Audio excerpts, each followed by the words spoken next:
So, welcome to the presentation, which is a joint work with me, Siemen Dhooghe, and Svetla Nikova for the work Let's Tessellate Tiling for Security Against Advanced Probe and Fault Adversaries.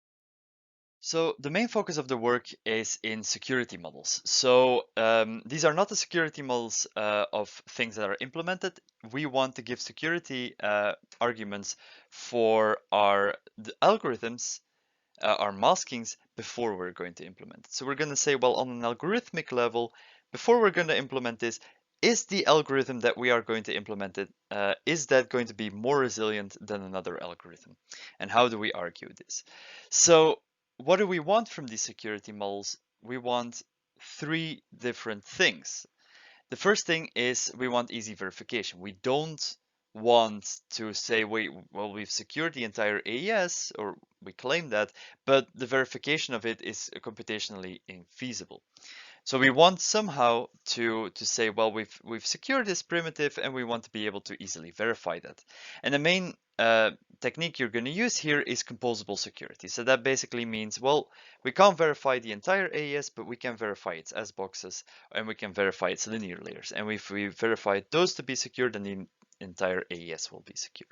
We typically also work on a lower granularity. Instead of S boxes and linear layers, we can also work over masked additions and multipliers. Second bullet is the capture of leakage effect. I think we all know that these theoretic security models, they can be quite far from practice. So they don't always capture practical effects.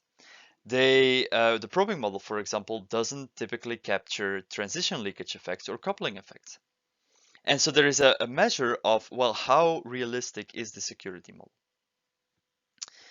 And the third bullet is linked with that. It says, well, how easy can we make countermeasures? So how easy, if we see that security model, how easy is it for us to make a countermeasure, and how efficient is that countermeasure?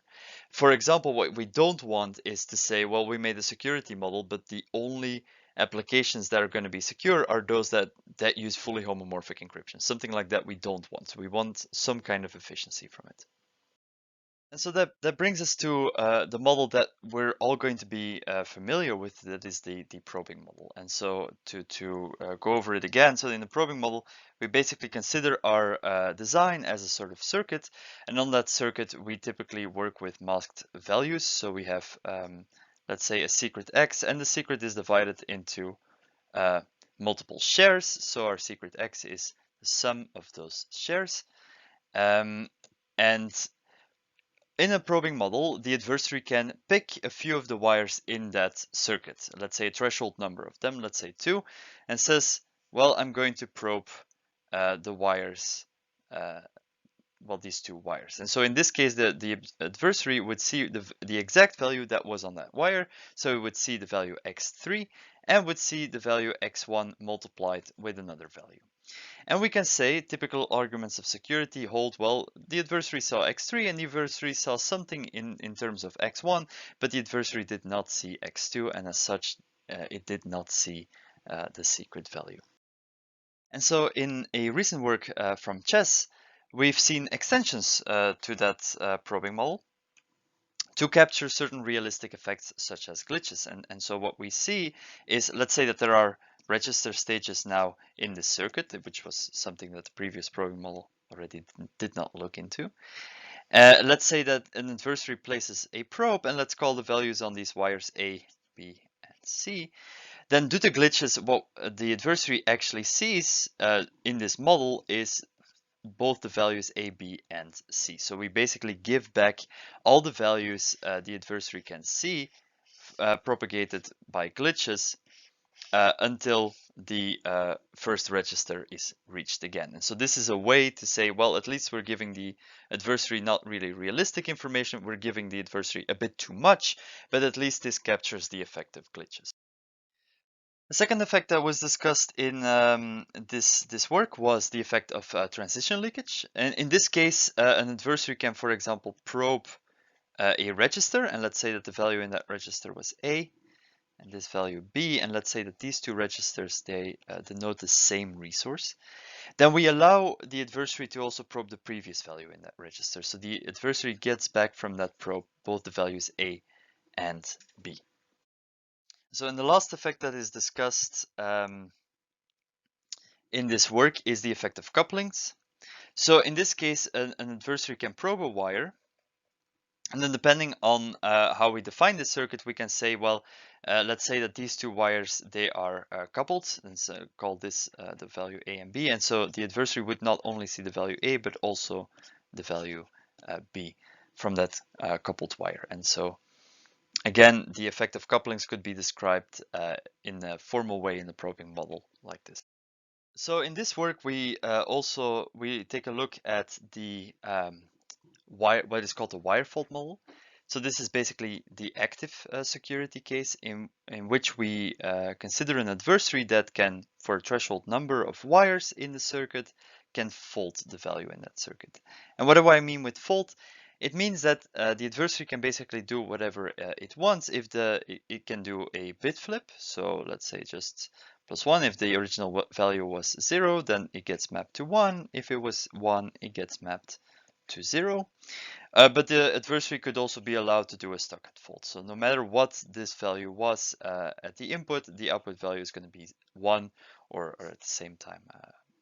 Likewise, it can also be equal to 0. So, and the adversary could inject a threshold number of these faults. So similar to the robust probing model, what we consider is we're going to extend this wire fault model. So instead of the first extension we consider is area faults.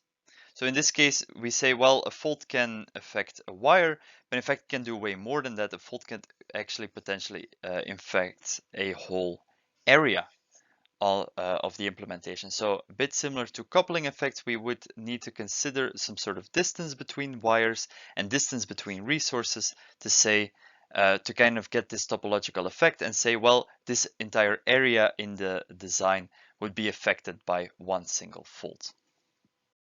And so the second effect we discuss in our work is the effect of permanent faults. And consider that these two registers here, they denote the same resource on the platform. Then we allow the adversary faulting one resource, let's say in a particular clock cycle, to also fault the same resource, but then in different clock cycles. So potentially with this one fault, the adversary can inject multiple times an error, but then in the same resource. And so these are the two effects that we took a look at in this paper. And the idea is, well, okay, we extended our security model such that we are a bit closer to practice, because this is what is happening in practice. But then the question is, well, how do we defend against these new attacks? Can we somehow still create countermeasures, masked or encoded countermeasures that defend against these more advanced faults? So with our work, we suggested extensions to this fault model. We were definitely not the first one to do so. There is another work called CAPA, which proposes a tiled model instead. And so this is a model where they consider that the whole circuit is on an implementation, so on a platform. Then we can split this platform into multiple parts, what they call tiles, such that each resource is part of uniquely one tile. And the adversary for them is then capable of faulting an entire tile, so each resource in that tile, or probing, so listening to all the resources on that tile. And so the idea is that this basically changes to multi-party computation, because now each of these tiles becomes a party communicating to the other tiles. And so what we did in our work is we took a look at all of these different kind of probing models. So we have the regular probing model on the left of the axis. Then we have the robust probing model considering several extensions such as glitch model or coupling effects on the middle, and on the right we have this tile probing model. And what we saw is that, and so we, of course, then we did the same with these fault models as well. And what we saw is that, well, the model on the right is always completely capturing the model on the left. So as we go to the right, we get a strictly stronger model, which provides more security against more leakage effects, But then the idea is also, well, if you go to the right, you will provide more realistic effects, but also at the cost of less efficiency. So at higher randomness costs, for example. It's difficult to argue formally what is more costs, because you can always improve or perhaps find a masked multiplication, let's say, that is more efficient than the previous one. But in the way what we do in the study is we're going to see, well, how many shares do you minimally need for each kind of security in which model. So we find that when looking into composable security notions, so for the normal probing model or the extended robust probing model or the extended fault model, we use the known notions of non-interference and non-accumulation. Non-accumulation being the active counterpart of non-interference. And we see that the number of shares needed for kyth-order security against glitches is just d+1. We find that when just adding in registers, we can still defend against glitch effects without the need to increase the number of shares. The same happens for coupling effects. And so, but in transition effects, we find that we need double the number of shares. So we find that once the adversary is capable of probing multiple clock cycles, so gets information from multiple clock cycles, it is then that we need to increase our number of shares. So then NI, non-interference, is not good enough, or strong non-interference is not good enough to capture this effect with only d+1 shares. Whereas, as opposed to that, the tiled model, so the multi-party computational model, does allow for d+1 number of shares to secure against these effects. And when looking into faults, we kind of see the same thing. So area faults is quite okay. So non-interference, so non-accumulation, sorry, defends against these attacks using the minimal number of shares. But it is when the adversary is capable of faulting multiple times during different clock cycles, it is then that non-accumulation on its own isn't strong enough. With that, I mean that if you know that every component is kyth-order strong non-accumulative, that does not tell you that the entire primitive is secure against permanent faults. Instead, in the multi-party computational model, you do have composable security. So if you can see that each of your multiplications and adders are standalone secure against k attacks, then you know that the entire primitive is still secure against permanent faults.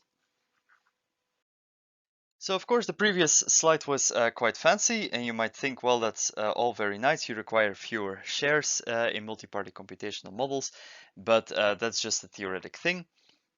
Because we all know if I'm going to make a masking application using multi-party computational ideas or protocols, then of course my masking protocol is going to look absolutely horrible, and the costs are going to be really high. And so the second purpose of this work is to show, well, not all is lost, because we can actually try and make multi-party computational operations which are optimized for our cost metrics rather than the typical MPC cost metrics, which is communication costs. So what we did in our work is we took the ISW multiplier. So this is just the typical two-shared ISW multiplier that we all know and perhaps have seen enough of. And so it works in the typical way. So it let me get my laser pointer. So it starts with just its inputs. It's going to share. It's going to make all the cross terms separately, and it's going to remask all of these cross terms. Forget a bit this extra randomness here, because normally you just need one bit. And we're going to then add. We're going to register everything, and we're going to add all of these cross terms together to get our output shares. So okay, that's our typical ISW method. Well, actually, it can be quite easily converted into an MPC protocol at no higher costs, except for one thing that I will tell you in a bit, is we can just label all of our resources. If we say, well, we have here 4 multipliers, if we force the designer to say, well, you need to use 4 different multipliers, and you will label them saying that this multiplier will only work on share 1 of each value and this multiplier only works on share 2, then in fact, because of that labeling effort that you took, we can give you a stronger theoretical proof. We can actually tell you, because of that, we can show that this entire ISW protocol here is not just secure in the strong non-interference framework, it is secure in the standalone framework, so in the multi-party computational framework. And in fact, there is an overhead because we have seen that using the typical ISW methods and then labeling and separating all resources correctly, you do allow for attacks using transitional leakages. And instead, you need to use double the number of random bits to circumvent these attacks. So that is the downside, of course, that we find. So then let's give some actual numbers. So in the previous slide, I have shown you a tiled ISW multiplier. We also gave a tiled ISW multiplier that is secure against fault attacks by duplicating this and doing error checks in between. This is called algorithm 6 in our work, and so we have compared this to CAPA using, of course, the speeds protocol, which is an MPC protocol designed specifically to reduce communication complexity costs. And of course, we see that we heavily reduce the resources needed for security. So, which is quite evident. It basically states that, okay, you can make multi-party computation protocols designed for communication complexity, but you could also design one to reduce computational complexities. Of course, as said before as well, we do find an overhead over the normal ISW method, over the normal duplicated ISW method. We do need more randomness for this advanced security, and we do need more error correction checks for this security. So to conclude, in this work, we extended the fault model quite similar to the extension of a probing model to the robust probing model. We looked into ways so that we can put our fault model closer to practice without harming our efficiency too much. We compared this advanced or this extended fault model with the already known tile model, and we saw that while it is difficult to protect against this extended fault model, we also find it's difficult to protect against in the robust probing model.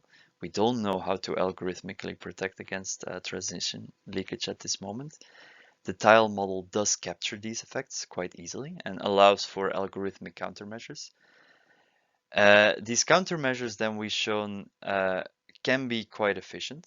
So they can be based on the ISW method. The downside is what I said before, we double our randomness costs.